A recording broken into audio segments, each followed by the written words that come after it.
খেলাটা যে এখনো অনেক বাকি সেটা এবার হাড়ে হাড়ে টের পাচ্ছেন ছাত্রনেতারা। অবশেষে আওয়ামী লীগের মনের আশা পূরণ। সুখবর দিলেন আন্তর্জাতিক অপরাধ ট্রাইব্যুনালের নতুন চিফ প্রসিকিউটর। মার্চেই দেশে ফিরছেন শেখ হাসিনা। চূড়ান্তভাবে ফেঁসে গেলেন আসিফ মাহমুদ। দেশে ফিরছেন শেখ হাসিনা। 26 মার্চের আগেই বাংলাদেশে ফিরছেন আওয়ামী লীগের নেতাকর্মীরা। ভারতীয় গণমাধ্যম ইন্ডিয়ান এক্সপ্রেসের এক প্রতিবেদনে বলা হয়েছে, আওয়ামী লীগের শীর্ষ নেতারা আগামী 26 মার্চ বাংলাদেশের স্বাধীনতা দিবসে দেশে ফিরে যাওয়ার পরিকল্পনা করছেন। এবার চাঞ্চল্যকর তথ্যটা যেটা এসেছে সেটা হচ্ছে যে আন্তর্জাতিক অপরাধ ট্রাইব্যুনালে চিফ প্রসিকিউটর নিজেই একটি মামলার রায় স্থগিত করার আবেদন করতে যাচ্ছেন এবং সেটা আজকেই ঘটবে। কেন হঠাৎ করে মামলার রায় স্থগিত করাতে চাইলেন বর্তমান চিফ প্রসিকিউটর? অবশেষে ধরা পড়ছে কি সন্ত্রাসী এবং চাঁদাবাজি এবং লুটপাটকারী উপদেষ্টা, শিশু উপদেষ্টা আসিফ মাহমুদ সজীব ভুঁইয়া। বাংলাদেশের রাজনীতির অন্দরমহলে আজ বড় এক কম্পন শুরু হয়ে গিয়েছে। আসিফকে রিমান্ডে নিয়ে গরম দিন থেরাপি দেওয়া। আওয়ামী লীগের রাজনৈতিক কার্যক্রমের উপর থেকে নিষেধাজ্ঞা প্রত্যাহারের বিষয়টি এখনো পর্যন্ত অনিশ্চিত, যেটি জানা যাচ্ছে। কেউ বলছেন যে 6 মাসের মধ্যে নিষেধাজ্ঞা প্রত্যাহার হবে, কেউ বলছেন 1 বছর লাগতে পারে, কেউ আবার বলছেন যে 2 বছরও লাগতে পারে। তো এই অবস্থায় এসে আওয়ামী লীগ কী করবে? যেটি জানা যাচ্ছে যে আওয়ামী লীগ সামনে যে স্থানীয় সরকার নির্বাচনগুলো রয়েছে সেগুলোকে সামনে রেখে নতুন কৌশলের সামনে এগোতে চাচ্ছে, যেমন সিটি কর্পোরেশন নির্বাচন, উপজেলা পরিষদ নির্বাচন, পৌরসভা এবং ইউনিয়ন পরিষদ নির্বাচন। এই 4 স্তরের স্থানীয় সরকার নির্বাচনে তারা নিজেদেরকে কীভাবে অন্তর্ভুক্ত করতে পারে সেই বিষয়ে তারা নানান ধরনের কৌশল অবলম্বন করছে। পাশাপাশি আসসালামু আলাইকুম প্রিয় দর্শক, নতুন একটা ভিডিওতে সবাইকে স্বাগত। তো ইতিমধ্যে আপনারা অনেকগুলো ভিডিওর অংশবিশেষ দেখেছেন, তো দেখে নিশ্চয়ই বুঝতে পেরেছেন যে ভিডিওটা আসলে কতটা গুরুত্বপূর্ণ এবং আকর্ষণীয় হতে চলেছে।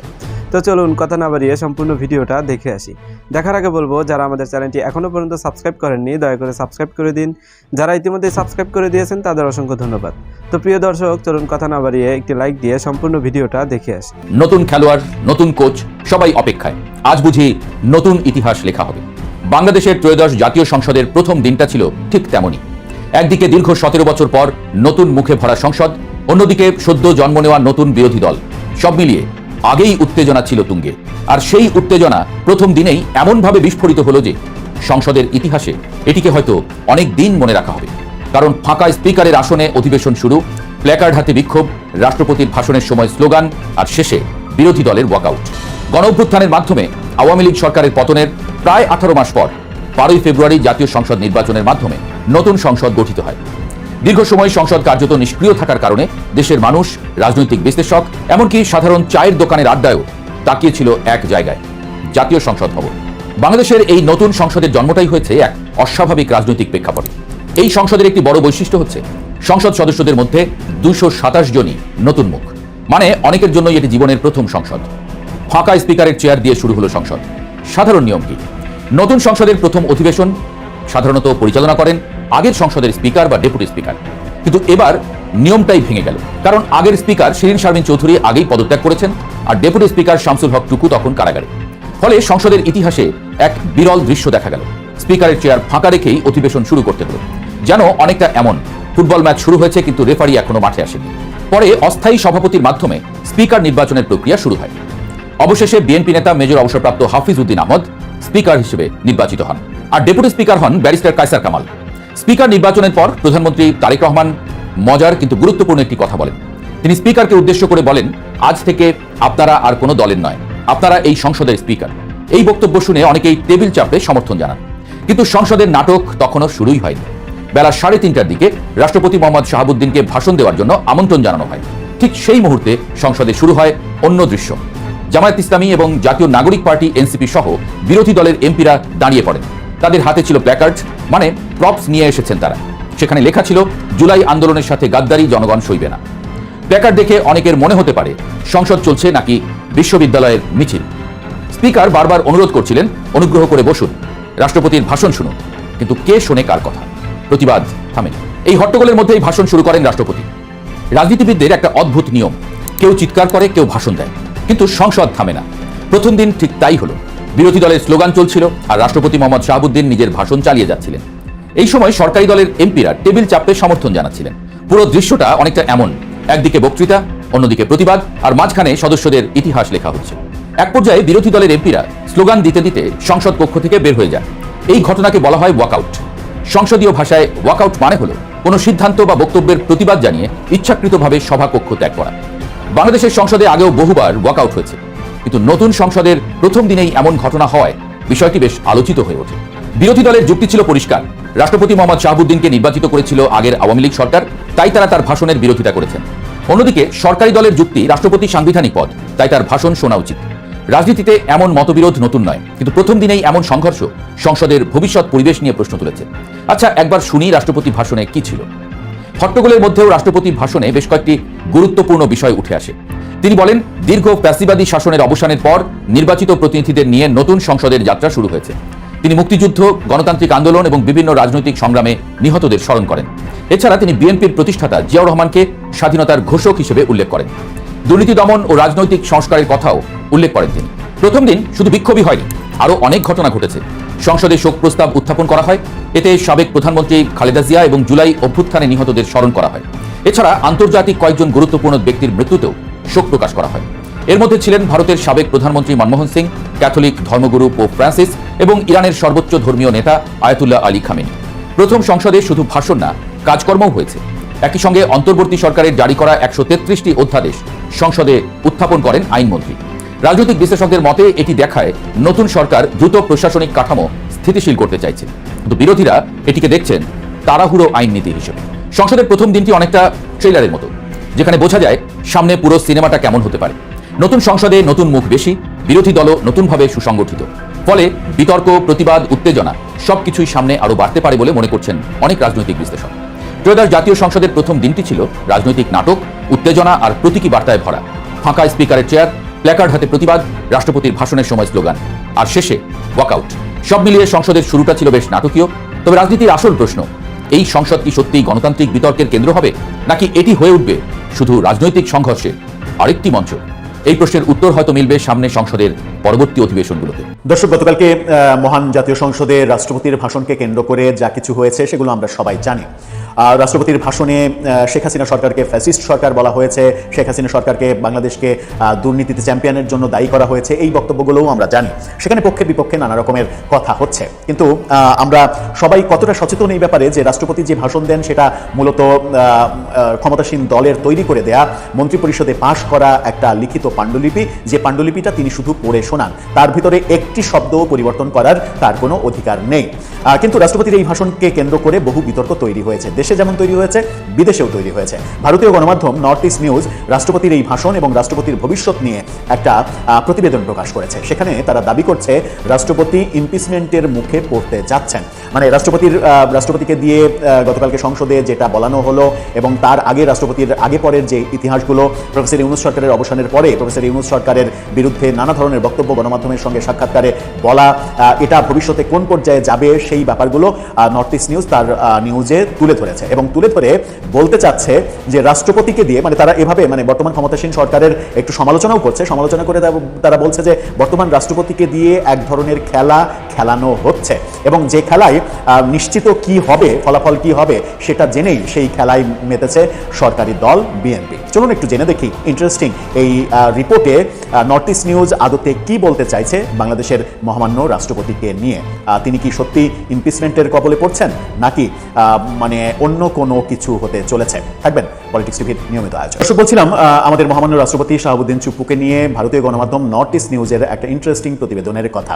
সেখানে তারা রাষ্ট্রপতি অভিশংসনের কবলে পড়তে যাচ্ছেন এরকম আশঙ্কা যেমন করছে, তেমনি এটাও বলা হচ্ছে যে বর্তমান রাষ্ট্রপতিকে দিয়ে এক ধরনের গেম খেলানোর কার্যক্রম চলছে এবং তার পরিণতি কি হবে সেটা নিশ্চিত হয়ে এই বিএনপি এটা করছে।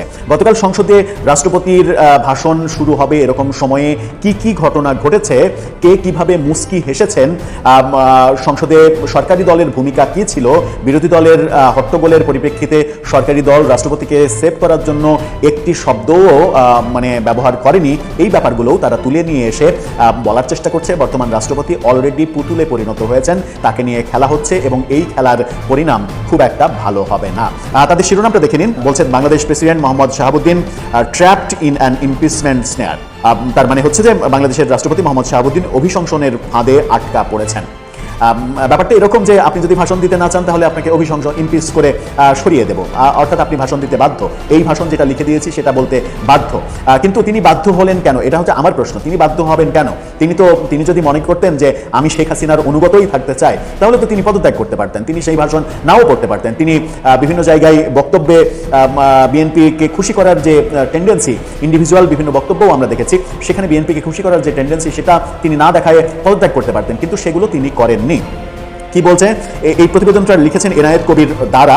তিনি বলছেন 12ই মার্চ বাংলাদেশের নবগঠিত সংসদে ক্ষমতাসীন দল বিএনপি এবং বিরোধী দল জামাত ইসলামী রাষ্ট্রপতি মোহাম্মদ শাহাবুদ্দিনকে অপমান করার ষড়যন্ত্র করেছিল বলে অভিযোগ রয়েছে। মানে এখানে বিএনপিকেও তারা দোষারোপ করছে। ভারতীয় গণমাধ্যম তার মতো করে বলতেই পারে, কিন্তু পুরোটা তারা কি বলছে একটু বুঝে দেখি। তারা বলছে অসদাচরণের অভিযোগে অভিযুক্ত রাষ্ট্রপতি শাহাবুদ্দিন বেশ কিছু পদক্ষেপ নিয়েছেন যা তাকে অভিশংসনের দিকে পরিচালিত করতে পারে। বাংলাদেশের সংবিধান রাষ্ট্রপতিকে পদের মর্যাদা সমুন্নত রাখার এবং সত্যবাদিতা বজায় রাখার নির্দেশ দেয়। তবে আওয়ামী লীগের মনোনয়নের মাধ্যমে সর্বোচ্চ সাংবিধানিক পদ গ্রহণকারী একজন প্রাক্তন বিচারকের বিরুদ্ধে এখন মিথ্যা বলার গুরুতর অভিযোগ আসছে। গতকাল রাষ্ট্রপতি শাহাবুদ্দিনকে যেভাবে অপমান করা হয়েছে তাতে কারো এত অপমান হওয়ার কথা কল্পনা করা কঠিন। বিএনপি জামাত জোট তাকে তার নিয়োগকারী কর্তৃপক্ষ শেখ হাসিনা, এখানে বিএনপি জামাত জোট বলা হচ্ছে, আদতে তো বিএনপি জামাত জোট না, তারা হয়তো পুরনো যে জোট ছিল বিএনপি জামাতের সেটাকে মিন করছে। নিয়োগকারী কর্তৃপক্ষ শেখ হাসিনা এবং আওয়ামী লীগের বিরুদ্ধে কথা বলতে বাধ্য করেছে বলে জানা গেছে। অর্থাৎ রাষ্ট্রপতি শাহাবুদ্দিনকে বাধ্য করেছে এমন দাবি করছে ইন্ডিয়ার এই গণমাধ্যম। পর্দার আড়াল থেকে তারেক রহমান এই রাজনৈতিক কৌশলের সূত্র ধরেছিলেন বলে অভিযোগ। সভাপতির ভাষণে শাহাবুদ্দিন তাকে নিয়োগকারী শেখ হাসিনা সরকারের তীব্র সমালোচনা করেন, শেখ হাসিনাকে ফ্যাসিস্টও বলেছেন। তারেক রহমান এবং বিরোধী দলের একটি সুনির্দিষ্ট পরিকল্পনার মাধ্যমে এমন একটি পরিস্থিতি তৈরি করা হয়েছিল যাতে জামাত ইসলামী সংসদের মেঝেতে রাষ্ট্রপতির বিরুদ্ধে প্রকাশ্যে প্রতিবাদ করতে পারে। সবচেয়ে আশ্চর্যজনক দিক ছিল ক্ষমতাসীন দলের ভূমিকা। এই যে এখানে ওই সময় বিরোধী দল যখন হট্টগোল করছিল তখন সরকারি দল কি ভূমিকা নিয়েছে সেটা বলছে তারা বলছে শাহাবুদ্দিনের বিরুদ্ধে যখন হট্টগোল শুরু হয় তখন প্রধানমন্ত্রী তারেক রহমান শান্তভাবে তার আসনে বসেছিলেন, কোনো প্রতিক্রিয়া দেখাননি বলেই জানা গেছে। রাষ্ট্রপতির সমর্থনে কোনো সরকারি দলের কোনো সদস্যকে কথা বলতে দেখা যায়নি, বরং তারা বিরোধী দলের আক্রমণ উপভোগ করেছেন বলে মনে হচ্ছিল। বক্তৃতা শেষ হওয়ার পর তারেক রহমান ভ্রু তুলে রহস্যময় হাসি হাসলেন বলেও দেখা গেছে। বিস্তর সমালোচনা করেছে তারা সরকারের বিভিন্ন মহলে। রাষ্ট্রপতির বিরুদ্ধে সবচেয়ে গুরুতর অভিযোগ হলো তার পরস্পর বিরোধী বক্তব্য। কি সেই বক্তব্য? 5 আগস্ট রাতে শেখ হাসিনা দেশ ত্যাগ করার সময় তিনি জাতির উদ্দেশ্যে ভাষণ দেন যে প্রধানমন্ত্রী তার কাছে পদত্যাগপত্র জমা দিয়েছেন এবং তিনি তা গ্রহণ করেছেন। কিন্তু কয়েক মাস পরে মানবজমিন সম্পাদক মতিউর রহমান চৌধুরীর সঙ্গে সাক্ষাৎকারে তিনি দাবি করেন শেখ হাসিনার কোনো পদত্যাগপত্র তার কাছে নেই। জুলাইয়ের দাঙ্গার রাজনৈতিক সুবিধাভোগীরা রাষ্ট্রপতির পরস্পর বিরোধী অবস্থানকে সম্পূর্ণ মিথ্যাচার ও শপথ লঙ্ঘন হিসেবে দেখছেন। গতকাল বিএনপি সরকারের লিখিত রাষ্ট্রপতির রাজনৈতিক ভাষণ পড়তে রাজি হয়ে শাহাবুদ্দিনকে প্রায় হাস্যকর মনে হয়েছে। তিনি নিজেই ঐতিহাসিক সত্য সম্পর্কে বিভ্রান্তি ছড়িয়েছেন। অসদাচরণের কারণে তিনি নৈতিকভাবে রাষ্ট্রের সাংবিধানিক প্রধান থাকার যোগ্যতা হারিয়ে ফেলেছেন, অসদাচরণ করেছেন তিনি, এই অভিযোগ করা হচ্ছে। আওয়ামী লীগের একজন অনুগত কর্মী হিসেবে পরিচিত মোহাম্মদ শাহাবুদ্দিনকে কেবল দলীয় বিবেচনায় রাষ্ট্রপতি নির্বাচন করা হয়েছিল। তিনি দলের প্রচার ও প্রকাশনা উপকমিটির সদস্য ছিলেন, এটা অবশ্য সত্য, তিনি দলের প্রচার এবং প্রকাশনা উপকমিটির সদস্য ছিলেন। এই ব্যাপারটা কিন্তু আওয়ামী লীগের আমলে আমরা দেখেছি। জুলাইয়ের এখানে দাঙ্গা বলছে তারা, আমরা অভ্যুত্থান বলি। জুলাইয়ের দাঙ্গায় অংশগ্রহণকারীদের একটি প্রাথমিক লক্ষ্য ছিল বলে জানা গেছে বিদ্যমান সংবিধান বাতিল করা। সেই দাঙ্গায় সুবিধাভোগীদের মতে শেখ হাসিনার শাসনামলে সক্রিয় অংশগ্রহণকারী কাউকে রাষ্ট্রপ্রধান হিসেবে রাখার অর্থ কার্যকরভাবে বিদ্যমান সংবিধানকে রক্ষা করা। জুলাইয়ের সুবিধাভোগীদের পর মধ্যে তার পদত্যাগ নিয়ে আইনি বিতর্ক চলছে। যেহেতু বর্তমান সংসদ বিশেষ পরিস্থিতিতে গঠিত হয়েছিল এবং পূর্ববর্তী সংসদ ভেঙে দেওয়া হয়েছিল, তাই একটি আদর্শ অভিশংসন প্রক্রিয়া শুরু করা জটিল ছিল। তবে বিএনপির আইন বিশেষজ্ঞদের যুক্তি 5 আগস্টের পর থেকে দেশে যা ঘটেছে তা অসাধারণ পরিস্থিতি। এক্ষেত্রে সংবিধানের আক্ষরিক ব্যাখ্যার পরিবর্তে প্রয়োজনীয়তার মতবাদ বা জনগণের ইচ্ছাকে সর্বোচ্চ আইন হিসেবে বিবেচনা করা হয়েছে। অর্থাৎ সংবিধানের যে বাধ্যবাধকতা সেটার চাইতে ডক্ট্রিন অফ নেসেসিটি সেটাকে বেশি গুরুত্ব দেওয়া হয়েছে। তাদের যুক্তি তাকে পদে বহাল রাখলে কেবল আইনি ও রাজনৈতিক অস্থিতিশীলতা দীর্ঘায়িত হবে, পদে বহাল রাখলে, এখানে না রাখলে হবে। নবগঠিত সংসদে রাষ্ট্রপতিকে লিখিত ভাষণ পড়তে বাধ্য করে বিএনপি, কার্যকরভাবে তাকে অবৈধ এবং বিতর্কিত হিসেবে চিহ্নিত করেছে এর মাধ্যমে। অর্থাৎ এই ভাষণটা দিতে বাধ্য করে তাকে বিতর্কিত করা হয়েছে, এটা বিএনপির প্ল্যান, এটা নর্থ ইস্ট নিউজ যিনি লিখেছেন, যে সেই লেখক দাবি করছেন। তার ভাষণ বয়কট করে জামাত ইসলামী একটি শক্তিশালী রাজনৈতিক বার্তা দিয়েছে। সংসদীয় গণতন্ত্রে রাষ্ট্রপতির ভাষণ মূলত আনুষ্ঠানিক, তবু শাহাবুদ্দিন রাষ্ট্রের অভিভাবক হওয়ার মর্যাদা সমুন্নত রাখতে ব্যর্থ হয়েছেন। বিএনপির একটি বিরাট অংশ আর তাকে সেই ভূমিকায় মেনে নিতে প্রস্তুত নয়। তারা বিশ্বাস করে যে সংসদ এবং জনগণের একটি উল্লেখযোগ্য অংশ রাষ্ট্রপতির উপরে আস্থা হারিয়ে ফেলে, তখন যদি আস্থা হারিয়ে ফেলে তখন তার পদে থাকা কেবল সময়ের অপচয় এবং রাষ্ট্রীয় স্থিতিশীলতার জন্য হুমকি স্বরূপ। জনগণ যখন আস্থা হারিয়ে ফেলে তখন তাকে পদে রাখা উচিত নয়, এরকম ভাবনা বিএনপির একটা বড় অংশের মধ্যে রয়েছে, সেই দাবি তারা করছে। আর দুর্নীতি দমন কমিশন দুদকের সাথে জড়িত তার বিতর্কিত ভূমিকা এবং রাজনৈতিক পক্ষপাতিত্বের ইতিহাস তাকে নিয়ে আরও প্রশ্ন তুলছে। অর্থাৎ এই শাহাবুদ্দিন চুপ্পু তিনি একসময় দুদকে চাকরি করেছেন, তখন তাকে নিয়ে অনেক সমালোচনা হয়েছে, দুর্নীতি নিয়ে কথা হয়েছে, সেই কথা তারা বলছে। এছাড়াও তার বিরুদ্ধে দ্বৈত নাগরিকত্বের অভিযোগও রয়েছে, এটা অবশ্য আমার জানা নেই, এই অভিযোগ এখানে করা হচ্ছে। রাষ্ট্রপতি পদ কেবল একটু আনুষ্ঠানিক পদ নয়, এটি রাষ্ট্রের সার্বভৌমত্ব এবং আস্থার প্রতীক। বর্তমান প্রেক্ষাপটে রাজনৈতিক কৌশলের কারণে শাহাবুদ্দিন সেই আস্থা হারিয়ে ফেলেছেন। শাহাবুদ্দিন তার অপসারণ এখন কেবল সময়ের ব্যাপার, এটা মনে করা হচ্ছে। এই জটিল রাজনৈতিক খেলায় কে জিতবে বা কে হারবে তা সময়ই নির্ধারণ করবে। তবে শেষ বেলায় সব থেকে গুরুত্বপূর্ণ কথাটা বলা হচ্ছে এই রিপোর্টে, যেটা আমার সব থেকে বেশি পছন্দ হয়েছে। কথাটা কি? শাহাবুদ্দিন হয়তো একদিন দাবি করতে পারেন যে তারেক রহমানের নেতৃত্বাধীন সরকার তাকে এই ভাষণটি পড়তে বাধ্য করেছিল, ঠিক যেমনটি তিনি বিদায়ী ইউনূস সরকারের বিরুদ্ধে তাকে না জানিয়ে 133টি রাষ্ট্রপতি অধ্যাদেশ জারি করার অভিযোগ করেছেন পত্রিকায়। অর্থাৎ প্রফেসর ইউনূস বিদায়ের পরে পত্রিকার সাক্ষাৎকারে সেই ইউনূস সরকারের বিরুদ্ধে এক গাদা অভিযোগ যেটা তিনি করেছেন, এই পত্রিকা দাবি করছে, নর্থ ইস্ট নিউজ, ভারতের ইংরেজি গণমাধ্যম, তারা দাবি করছে যে তারেক রহমানের সরকারের বিদায়ের পরে ইতিহাসে কোনো একটা সময় তিনি রাষ্ট্রপতির পদ থেকে চলে যাওয়ার পরে কোনো একটা সময় তিনি এই দাবিও করতে পারেন যে দাবিটা বিএনপি সরকারের বিপক্ষে যাবে। তিনি হয়তো বলতে পারেন যে ওই ভাষণ কিংবা ওই কথাবার্তাগুলো আমাকে ভয় দেখিয়ে বাধ্য করা হয়েছে বলতে কিংবা দিতে। দর্শক, আপনার কাছে একটু তাই মনে হয়? রাষ্ট্রপতি শাহাবুদ্দিন চুপ্পুর ব্যাপারে সামাজিক যোগাযোগ মাধ্যমে আওয়ামী অ্যাক্টিভিস্টদের দারুণ বিরোধিতা দেখছি। দারুণ শব্দটা ব্যবহার করা উচিত না, এখানে সঙ্গত না। তাদের বিরোধিতা দেখছি এবং বিরোধিতা এমনই যে শাহাবুদ্দিনকে ওই খন্দকার মোস্তাকের সঙ্গে তুলনা কেউ করছেন। আবার যারা বোঝেন তারা ঠিকই বুঝছেন যে রাষ্ট্রপতির বাংলাদেশের সংবিধানে আদতে কোনো ক্ষমতা নেই বললেই চলে। একমাত্র নিয়মতান্ত্রিক উপায়ে খাতা কলমে প্রধানমন্ত্রী নিয়োগ দেয়া আর প্রধান বিচারপতি নিয়োগ দেয়া ছাড়া তার কোনো স্বাধীনতা নেই। বাকি সবকিছুই সরকারের দেয়া সাজেশন মতো কিংবা সরকারের করে দেওয়া কাগজে সই করতে তিনি বাধ্য। সুতরাং এই ভাষণটাও সরকারের লিখে দেওয়া ভাষণ, সেটা তিনি পড়েছেন মাত্র। এটা আমরা কজনই বা বুঝতে পারছি। তবে নর্থ ইস্ট নিউজের এই প্রতিবেদন একটা বার্তা দিচ্ছে, সেই বার্তার মধ্যে ইম্পর্টেন্ট আমার কাছে মনে হয়েছে দুটা ব্যাপার। সেটা হচ্ছে যে রাষ্ট্রপতির ভাষণের সময়ে বিরোধী দলের হট্টগোলের ওই পর্যায়ে বিএনপি যদি মনে করতো যে তারা সংবিধান অক্ষুণ্ণ রাখতে চায়, তাহলে বিএনপির কোনো না কোনো সদস্য কিংবা বিএনপির মহাসচিব মির্জা ফখরুল সেই সময় কোনো কথা বলতেন। তিনি কোনো কথা বলেননি, বিএনপি থেকে কেউ কোনো কথা বলেনি। এটা এক ধরনের দ্বিচারিতা মনে হতেই পারে। আবার রাষ্ট্রপতি সম্পর্কে যেটা বলা হচ্ছে, প্রফেসর ইউনূসের সকল তথ্য যেমন তিনি প্রফেসর ইউনূস বিদায় নেওয়ার পরে ফাঁস করে দিয়েছেন, তেমনি তারেক রহমানের এই সরকার ব্যাপারেও হয়তো কোনোদিন বলতে পারেন এগুলো করতে আমাকে বাধ্য করা হয়েছিল কিংবা ভয় দেখানো হয়েছিল। আওয়ামী লীগের রাজনৈতিক কার্যক্রমের উপর থেকে নিষেধাজ্ঞা প্রত্যাহারের বিষয়টি এখনো পর্যন্ত অনিশ্চিত, যেটি জানা যাচ্ছে। কেউ বলছেন যে 6 মাসের মধ্যে নিষেধাজ্ঞা প্রত্যাহার হবে, কেউ বলছেন 1 বছর লাগতে পারে, কেউ বলছেন যে 2 বছর লাগতে পারে। তো এই অবস্থায় এসে আওয়ামী লীগ কী করবে? যেটি জানা যাচ্ছে যে আওয়ামী লীগ সামনে যে স্থানীয় সরকার নির্বাচনগুলো রয়েছে সেগুলোকে সামনে রেখে নতুন কৌশলের সামনে এগোতে চাচ্ছে।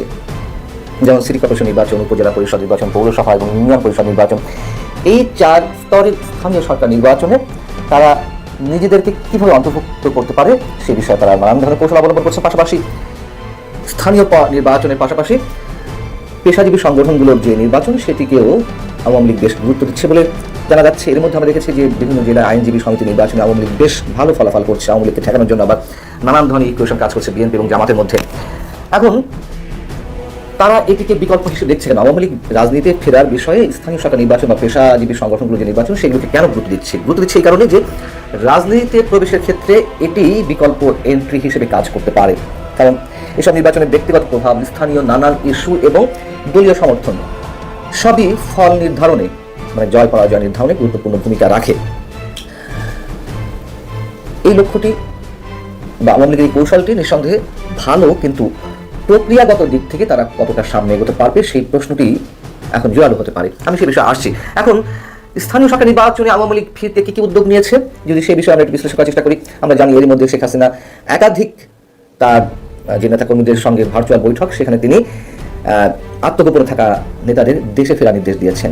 যে কোনো সময় দেশে ফেরা লাগতে পারে, এই ধরনের তিনি কথাবার্তা বলেছেন এবং স্থানীয় সরকার নির্বাচনের জন্য এখন থেকেই প্রস্তুতি নেওয়ার কথা তিনি উল্লেখ করেছেন। সরাসরি পরবর্তী জাতীয় সংসদ নির্বাচনে যদি আওয়ামী লীগ অংশগ্রহণ করতে চায়, তার একটা প্রাইমারি স্টেজ এটিকে মনে করছে আওয়ামী লীগ যে এর সঙ্গে সম্পৃক্ত হতে হবে এবং সেই লক্ষ্যকে সামনে রেখে কারাগারে যে নেতাকর্মীরা এখন পর্যন্ত আটক রয়েছেন তাদের জামিনের বিষয়টির উপরেও জোর দেওয়া হচ্ছে। পাশাপাশি দলের উপরে যে নিষেধাজ্ঞা তা প্রত্যাহারের জন্য সরকার এবং আন্তর্জাতিক অঙ্গনে যোগাযোগ বাড়ানোর বিষয়টির উপরে নতুন করে খুবই গুরুত্ব দিচ্ছে আওয়ামী লীগ। এখন স্থানীয় সরকার নির্বাচনগুলো তো দলীয় প্রতীকেই হওয়ার বিষয়টি আওয়ামী লীগের সময় সিদ্ধান্ত নেওয়া হয়েছিল, সেই বিষয়টি আবার কাল হয়ে দাঁড়াতে পারে। কারণ দলীয় প্রতীক নিয়ে তো আর আওয়ামী লীগ এই মুহূর্তে কোনো নির্বাচনের প্রতিনিধিত্ব করতে পারবে না। সেক্ষেত্রে যদি নির্দলীয়ভাবে স্থানীয় সরকার নির্বাচনগুলো হয় তাহলে আওয়ামী লীগের জন্য অংশগ্রহণ সহজ হবে, এটুকু বলা যায় এবং সেই অপেক্ষাতেই আওয়ামী লীগ রয়েছে। সিটি কর্পোরেশন নির্বাচনের মধ্য দিয়ে স্থানীয় সরকার নির্বাচন শুরু করার কথা বলা হচ্ছে সরকারের জন্য। সেটিকে মাথায় রেখে ঈদের পর থেকেই নাকি আওয়ামী লীগ যে কৌশলগুলো নিয়েছে, যে প্রস্তুতিগুলো নিয়েছে, সেগুলো ইমপ্লিমেন্ট করার কাজ শুরু হবে এমনটা জানা গেছে। বিশেষজ্ঞদের আওয়ামী লীগের এই কৌশলকে ওয়েলকাম জানাচ্ছে। তারা মনে করছেন যে স্থানীয় সরকার নির্বাচন নিঃসন্দেহে আওয়ামী লীগের জন্য একটি বড় সুযোগ রাজনীতিতে প্রত্যাবর্তনের ক্ষেত্রে। কিন্তু তাদের অনেকেই আবার বলছেন জাতীয়ভাবে দলটির রাজনৈতিক প্রত্যাবর্তন হবে কিনা তা এই মুহূর্তে বলা মুশকিল, কারণ পুরো নেতৃত্ব আত্মগোপনে।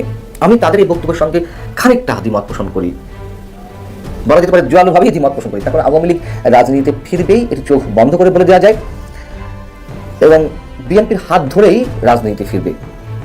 নির্বাচনের পরপরই বিএনপির যে মানসিকতা দেখা যাচ্ছিল তাতে মনে হচ্ছে যে আওয়ামী লীগের প্রতি বিএনপি অনেকটা নমনীয় মনোভাব প্রদর্শন করছে, এরকমই মনে হচ্ছিল অনেকের কাছে। আবার মাঝে এসে মনে হচ্ছে যে না, আওয়ামী লীগের বিষয়ে এখন আবার বিএনপি খুব কঠোর মনোভাব পোষণ করছে। যেটি সত্যি কথা, বিএনপির রাজনৈতিক স্ট্যান্ড শুধু আওয়ামী লীগের ক্ষেত্রে নয়, বিভিন্ন ক্ষেত্রেই ক্লিয়ার নয়। তারপরেও এটি বলা যেতে পারে যে বিএনপির হাত ধরে আওয়ামী লীগকে রাজনীতি ফিরতে হবে, বিএনপির রাজনীতি টিকে রাখার জন্যই। আগে এই কথা আমি বেশ কয়েকবার বলেছি। যাই হোক, আমি যে কথাটি প্রথম থেকে বলছিলাম যে আওয়ামী লীগ যে কৌশল নিয়ে স্থানীয় সরকার নির্বাচনকে সামনে রেখে এগোচ্ছে, সেই প্রক্রিয়া কতটুকু সহজ হবে বা সত্যি সত্যিই আওয়ামী লীগকে তৃণমূলের নেতাকর্মী বলি বা ভোটাররা বলি বেছে নেবে কিনা।